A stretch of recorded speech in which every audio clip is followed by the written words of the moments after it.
هاي، مش لازم تعرفوا اسمي. عمري 32 سنة، قضيت حياتي كلها بحاول أنجح. وأنا عندي 20 أو 21 سنة شفت ناس ناجحين وأغنياء، وكان حلمي أكون زيهم في يوم. اشتغلت كتير وعمري ما حققت نجاح من اللي أنا مستنيه، ولا بقيت غني. دايما كنت بشتغل وأنا مش مبسوط، ولما كنت بحاول أبقى مبسوط ما كنتش بعرف.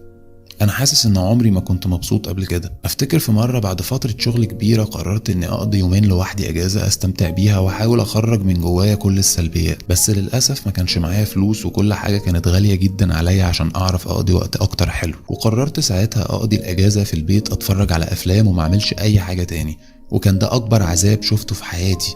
طول اليومين كنت بتفرج على فيسبوك ويوتيوب شورتس وتيك توك وفيديوهات تافهه ما كنتش حاسس اني كويس وانا بشوفها. عمري ما كان عندي صديق لينا ذكريات مع بعض ولا قصص نجاحنا في الحياه مع بعض زي ما شفت ولسه بشوف من امثله قدامي. دايما كنت خايف من فكره الجواز، ما عنديش حاجه اقدمها عشان احط اساس حجر الاسره واللي هو اساسا الاستقرار، ودي حاجه عمري ما نجحت فيها.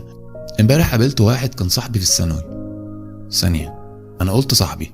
عموما انا ما شفتش الشخص ده من اكتر من 13 سنة، واعتقد ما ينفعش اقول عليه صاحبي. قال لي انت شكلك حزين ومكتئب، بس انا مش حزين ولا مكتئب. بصراحة مش متأكد اذا كنت مش مكتئب دي، بس اكيد انا مش حزين. بصراحة انا مش سعيد برضو، انا بس حاسس باليأس. ما عنديش يوم معين اقول ده كان سبب اكتئابي. كل يوم هو يوم طبيعي في بدايته، وتبقى حاسس انك هتفضل كده لغاية يوم القيامة. في ناس كتير مش بتجتهد في شغلها، وناس كتير بتحاول، بس ده مش انا. دي من الحاجات اللي بتحسسني باكتئاب، ان انا مش الشخص ده عشان ابقى مش ناجح. دايما بحاول اوصل لنهاية الحاجة وعمري ما وقفت غير لسبب مقنع. يمكن بالنسبة لي مقنع، مش عارف، يمكن اكون غلط، بس حاسس اني مستحقش كل يوم اكون كده.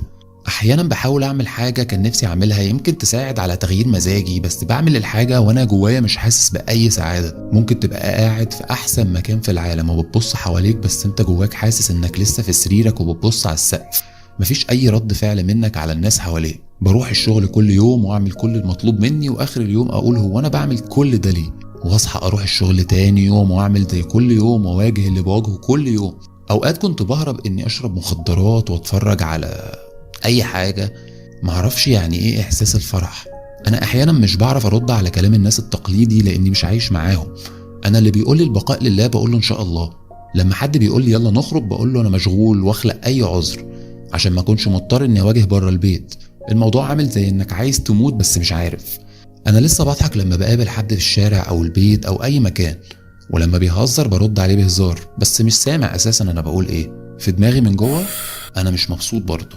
بشتغل واكسب وادفع، وفجأة كل حاجة تتحول لوقت صعب بمر بيه. لو شغلي يبقى مش مكفي، لو كفى الدين بيزيد، ده غير فواتير واكل وشرب. مفيش حاجة بتشجعني اكمل.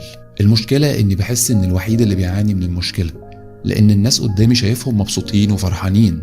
مش بحسدهم والله، بس ربما انا الوحيد اللي كده فعلا. معرفش بصراحة. انا مش عارف انا سجلت الكلام ده ليه دلوقتي، بس يمكن كنت محتاج لحد اتكلم معاه من غير ما يحكم عليا.